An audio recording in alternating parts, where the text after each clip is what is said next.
халықтың кең жүрегі мен зор қолдауының арқасында Харекет қайырымдылық қоры бірнеше отбасыға баспана сыйлап жүр. Ендеше Харекет қайырымдылық қорының өкілдерін ортаға шақырамыз. 913 баспана.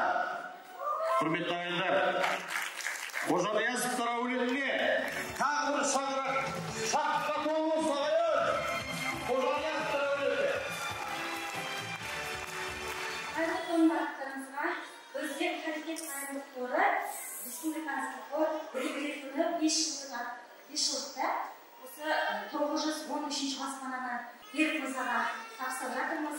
Беріктері болсын, Берік мырза, шаңырағыңыз құтты болсын. Алла қаласа ертең баспанаңызға апарып көрсетеміз сізге. Тамаша.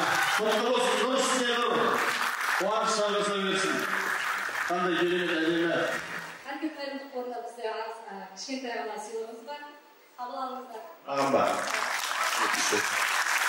Рахмет сыйлықтарыңызға. Харекет қоры мың жасасын. Құрметті ағайын, барлықтарыңызға көп рахмет. 913 баспана сізге тапсырылып жатыр. Мынау Харекет қорына үлкен алғыс білдірем. Алланың нұры жаусын.